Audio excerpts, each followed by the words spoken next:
remember wanting to have it happen so fast, and I wanted it to come out way faster than it probably needed to be. Like, we needed to take the time to, like, really let the ideas grow, because, like, we were graduating college, and so, like, I'm finishing up my project, he's finishing up a project, and we have this thing on the burner, and we're like, we gotta, like, go on this, and we ended up having, like, 10 songs by the time we graduated, and we're playing them all back, just instrumentals, and we're like, oh, this is an album right here. We got 1, 2, 3, 4, 5, 6, 7. Like, this is it right here. And it ended up becoming, like, we made, like, 30 other songs. Which is how it should be, honestly. Like, the first, like, 10 ideas you make should never be the 10 songs that you put out. And we had drafted an entire thing like we did for the Dirty West of, like, we're going to start here, and then it's going to go, this is how the plot's going to change here, and this is how, at this point, like, we had an entire... We had a whole thing drafted out for those 10 songs, specifically.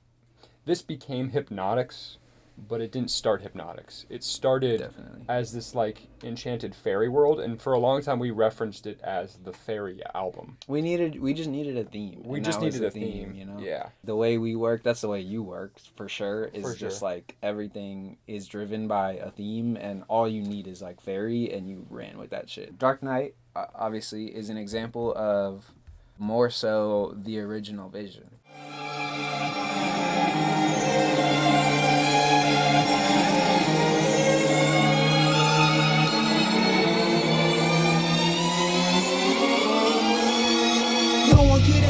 To my heart, flame on your face, we tear you apart. I'm always bleeding, found all the scars. I'm king of the shadows, living in the dark. These lyrics are unreal. This is like some top level. Yeah, in the back, the whole back section, everyone's scared of the dark, trying to take over the A. The way I wrote that last verse, I was spelling out Dark Knight throughout the entire thing. That's why Dark Knight you'll notice there's a lot of, like, emphasizing certain trying words. to take over the A.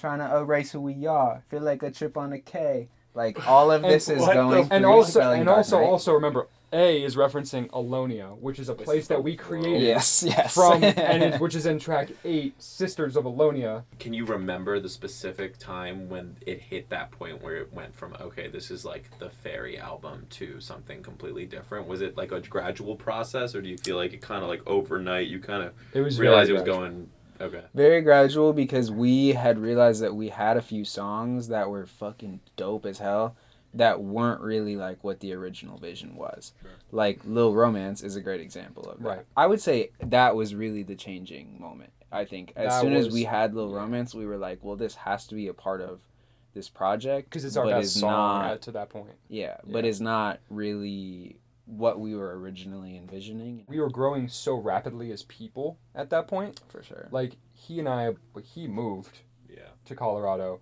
I stayed in Philly. We both got jobs. We both started, like, working on our own personal work. And that really changed, like, our mental perspectives. I started making different beats. I started making different music. We both had different influences.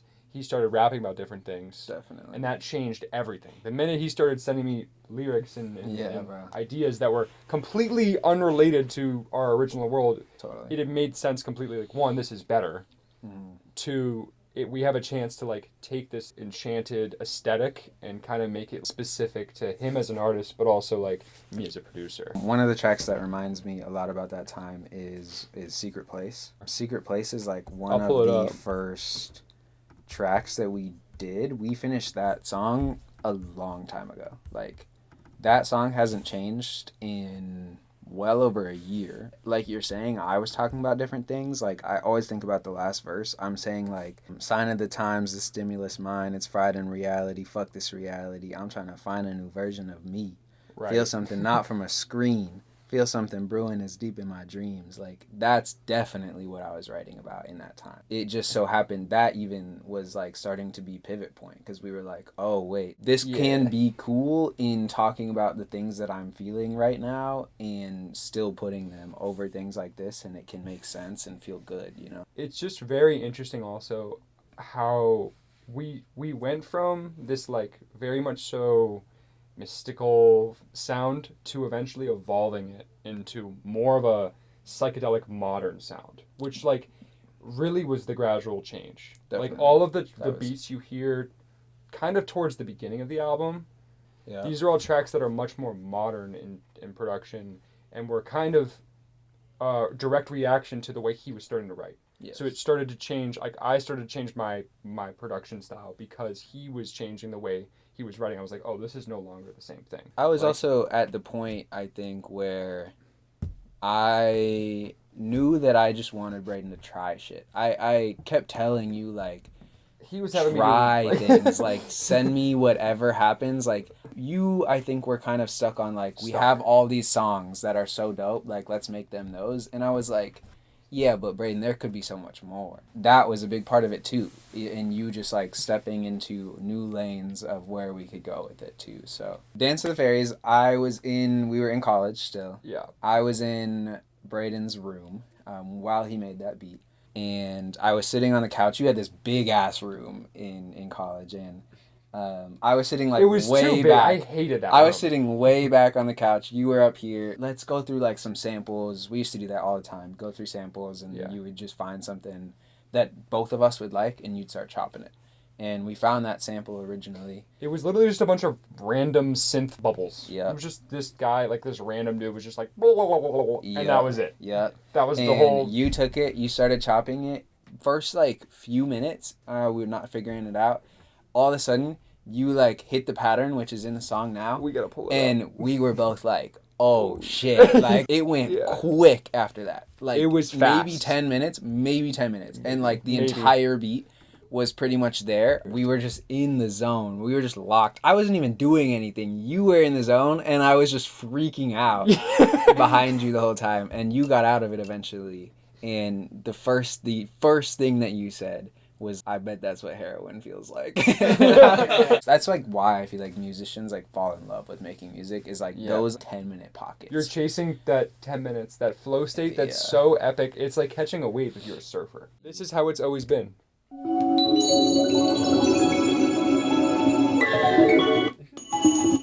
That. This is the chop. Yes, sir. Throw that ass back.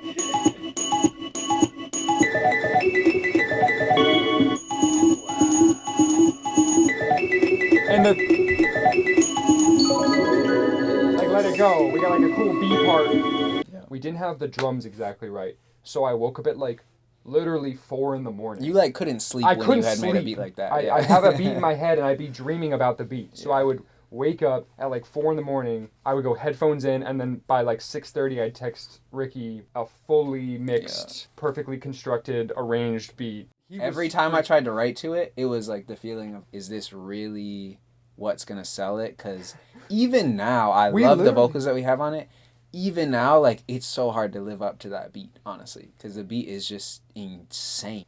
I don't think you wrote lyrics for a year. Oh, I tried. He tried like 3 times. Nothing that I sent you. Yeah. Like, but like for a year, like I didn't receive anything, and I'd be like, hey man, like what about this song? We have such a crazy idea here. It didn't really work until I met Nalani. And as soon as you had told me about it, I knew it would be perfect, because I felt like the thing that would make this track killer more than anything, more than me and what I was insecure about with writing to this track, we need a girl over this. We need a bomb female vocalist. Exactly. Yeah. Kills it. Changes the vibe entirely. Changes everything. Yeah.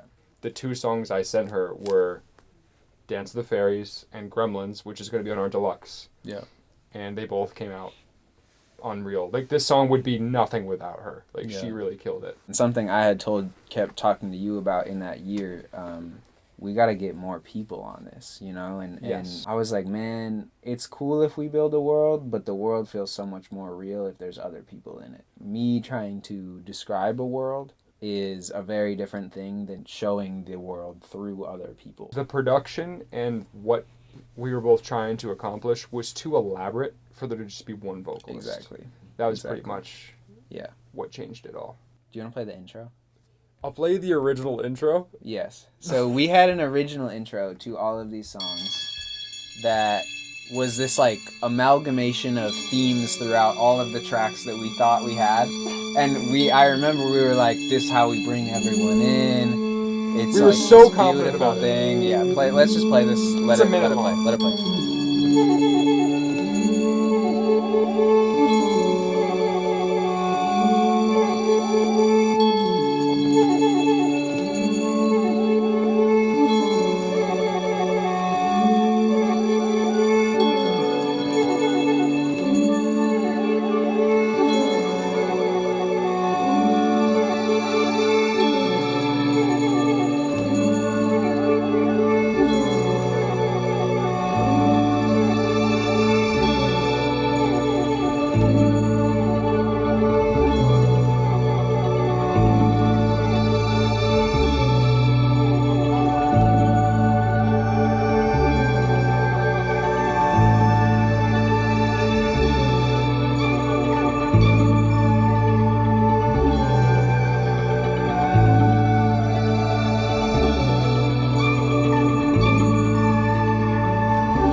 every instrumental track is in that.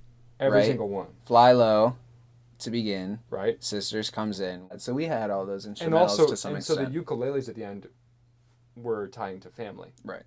We kind of shedded our skin multiple times in this album Absolutely. making process. Like, we started out with 10 songs that ended up only like a couple of them made it to like the final thing, which ended up being like we cut down from like 40 songs. Do you feel like at a certain point it started to feel like trying to do this? You kind of alluded to it earlier, but do you feel like in trying to create this kind of concept world again, do you feel like you started retreading on like what you had kind of done with Dirty West? That's exactly what it started to feel like. I love making and producing in worlds and stories and themes and all this stuff, but I also have been craving just making like bangers. At some point, albums. you had called me and said, "I don't want this to be that direct." I don't want it to be direct anymore. Like I eventually I got to the point where I was like, I am prioritizing this to be as dope as possible rather than it all fitting perfectly together. For sure. And I think once that switch clicked, that really changed the songwriting process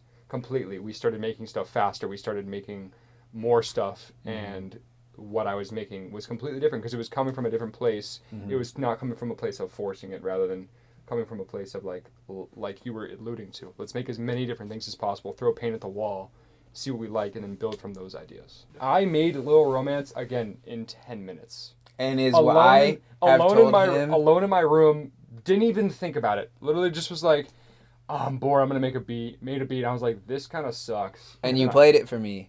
And I had told you, this is killer. And I remember being nervous because you at the time had been around like these artists at, I don't know if you were playing stuff for them at the studio or... Yeah, I was working at a studio. Yeah, okay. And I remember you told me there was like 8 dudes in the room. There was 8 dudes in the room. And I played this beat for them, and they were all freaking out. They and were I was all like, writing, they're like, we'll give you like 2 racks for it right now. And I was like type shit. I wanted that. Like, That's crazy. Yeah, I was going to sell this beat. I followed you up and with then that he was like times. so adamant about it. I was like, yo, yo, did you get rid of that one yet? What's up with that one? The way it ended up working out was, I mean, like, I just valued our project more than those people. The best vision of the song was him working on it, and then us like eventually getting other people to work on it with us.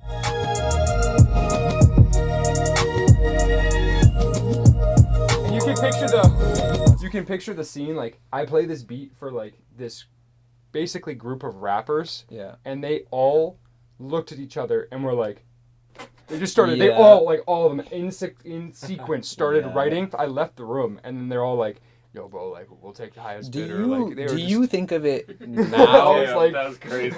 Do you think highly of it now? It sounds pretty dope. Yeah, I like it now, but that's only because like I didn't dislike it. I just thought it was kind of whatever. Because I think I still to this day am like. Well, here's what I love. Here's what I love about it. I come from a like G-funk. Like, those are some of my roots that I grew up listening to. When I was like 10, I would listen to like Dr. Dre and shit. And this was like, the bass line in this really got me. Because it was coming from a place like that where it felt like you got this like old school aesthetic. The drums were really laid back but like hit hard. And the bass line, like, this thing is just like so gross. Like, and then you got the drum. Just like very, very 90s in like tonality for the bass, but it was still like a sub, so it still felt modern. It's a little fluttery synth for me, bro. This That thing. little fluttery is incredible.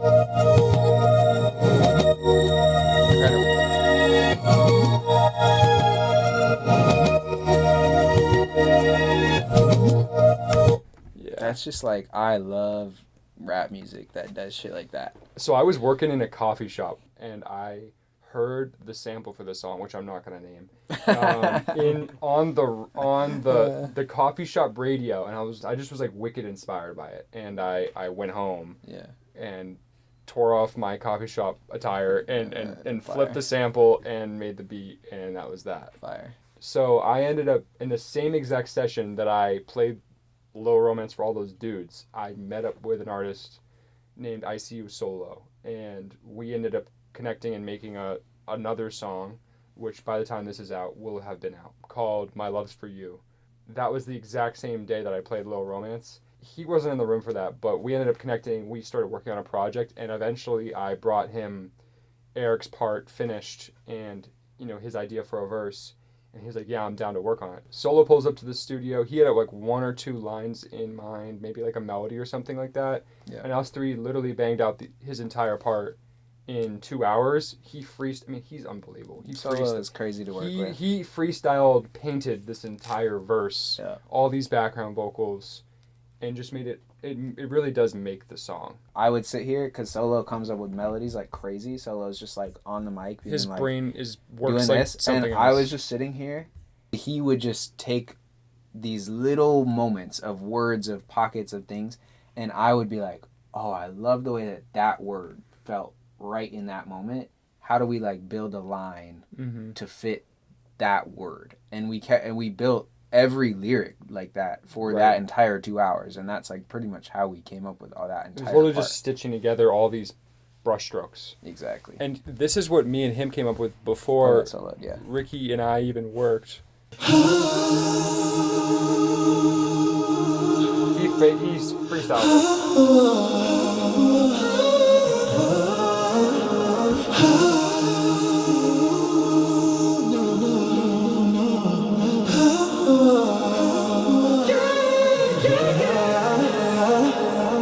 His whole verse. So that was the intro. Do you want just acapella? Just the acapella. Yeah, dude. So that was the intro, and then a month and a half later, he was like, "Oh, I forgot about that. That's actually kind of good." And I was like, "Yeah," and we built off of it. This is the background vocals and his vocal. Cool breeze in the twilight. Yeah. Top down on the hillside. Know what I'm saying. What's the word? What's the inside? Oh, what's the word? Give me brain, that's what I like. Know what I'm saying. That's what I'm saying to feel good. Feel good. Does it feel good? Don't you remember what happened? Yeah. Before. Does it make you wanna relapse? In my arms. I got you, baby. Baby, let's dive in. My favorite thing about Solo's voice is his deep low. Yeah, that's crazy. I got you, baby. This shit. Feel good? Oh, play that. We'll play that. Does it feel good? I was freaking out in the studio, bro. I got you, baby. Oh! Yeah. I would not shut up about that. I want you to play one of the things that you have done in this project that you're incredibly happy with from a production standpoint. Because in my thoughts of you as a producer, you do crazy things all the time. And even the Dirty West has some of the craziest production things I ever heard. But that's what's so fun about all the things that you do is they're everywhere. There's in every song there's cool stuff. Just curious what you would pick. There's a couple things off the bat.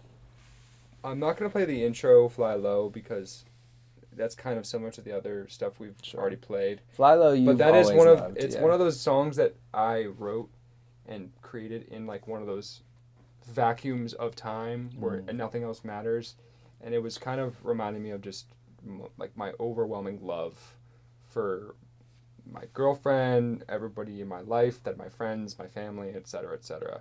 And it literally has never changed. That song, I made it, and it's been the same for 2 years. It's still one of my favorite songs. Meditative. It's transportive. Yeah. It does that where it puts just you exactly in the same place that I was feeling. Give you an emotion, yes.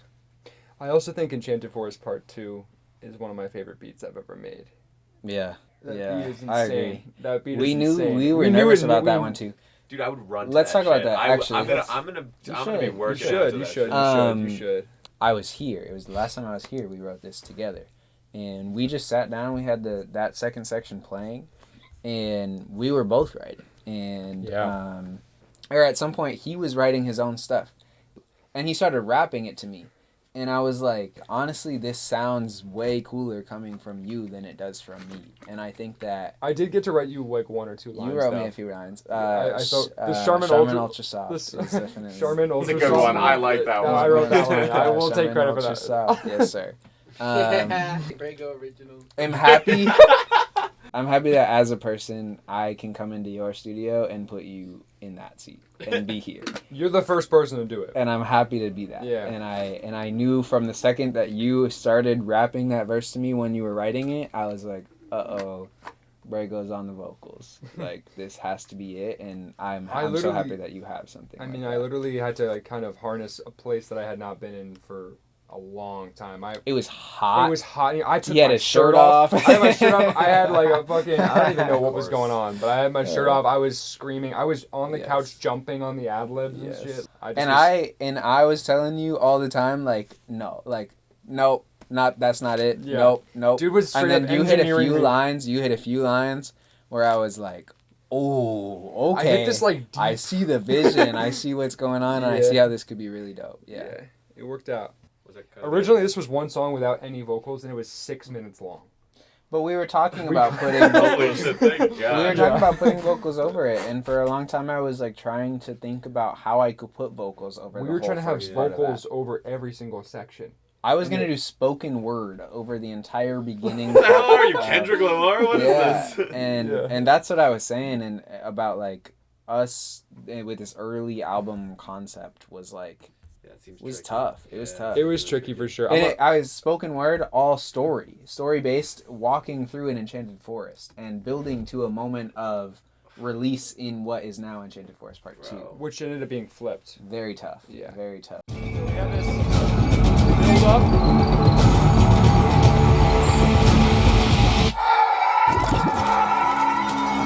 And so this was kind of like you're in like the opening. You're in the opening of like the forest, and you're like, holy fucking shit.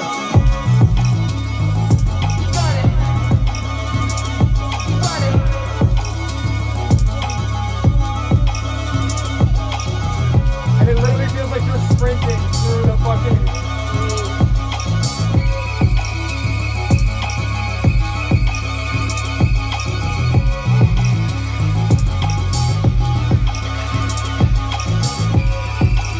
One of the best bass lines ever. The bass line's insane. And I remember we kept talking about how we could just increase the energy, and this thing that's playing right now, we kept going up and up and up. I remember us doing that together. It's not even in key. Not at all. It literally is just like we did that together. I remember.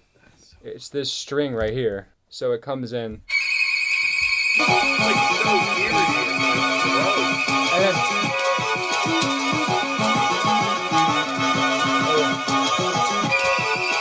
it's like increasing in half steps.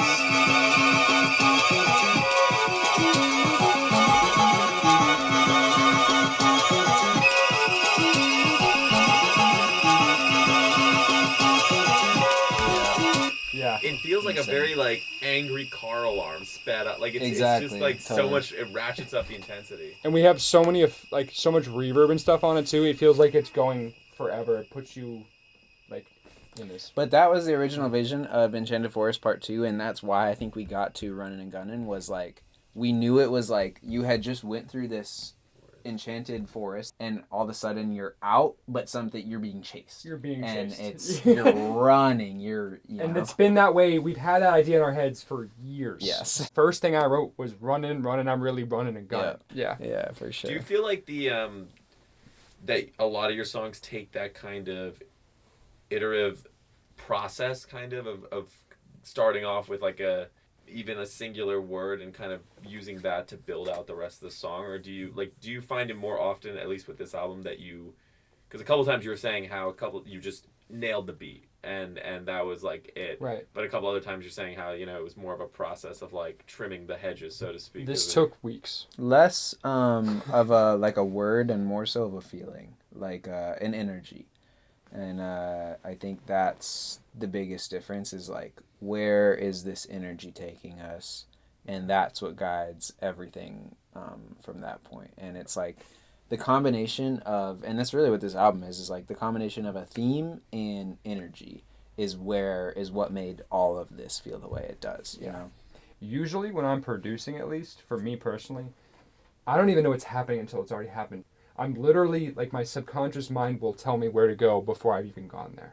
Mm-hmm. And so, like, a lot of times what happens is I'm making something, I'm like, oh, this sounds like this. And I have an idea of what it's going to be, But it's not until 2 months later I realized why it happened the way it did. It was because I was feeling this way and this way and this way, and the samples were here and this was here, and all my influences congregated to make.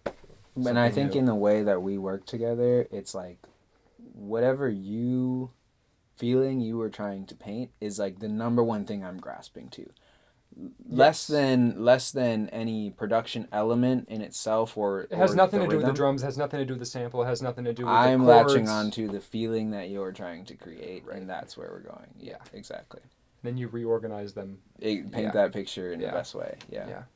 I just want to say Grimestone's also one of my favorite beats. I had such a good time making that. Grimestone is incredible. Me and Sam, again, shout out sam.vaw, we made that together. It just was electric. It just was electric, and I knew it immediately. What was the hardest cut from the album? I would say it was probably... Yeah, what are we looking at? And there's a lot in here. Harpo, Penelope, Wings. Do you want to just play this one, though? I feel like Dylan's going to like this Yeah, one. we Dylan's should going to play this.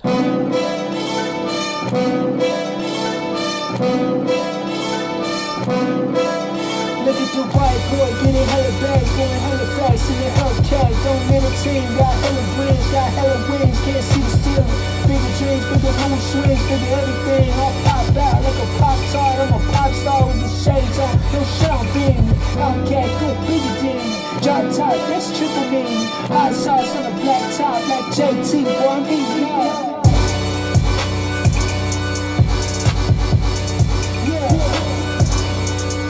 Here's the one Messiah. Every night I want another night. Every day I want another life. Every day I spin another track, spin a couple racks, fuck getting by.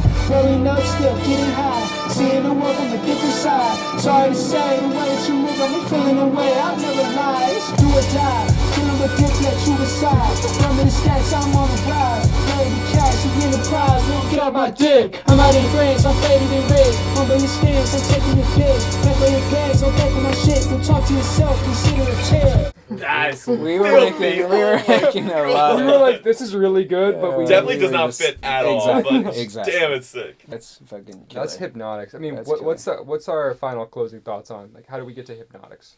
How do we get to Hypnotics? I think that's is the a good biggest. question. That's the final thing. I think That's a you question. to me, Hypnotics popped in my brain one day. It was actually one of the very first album name ideas I ever had for this project. Yeah. And I couldn't get it out.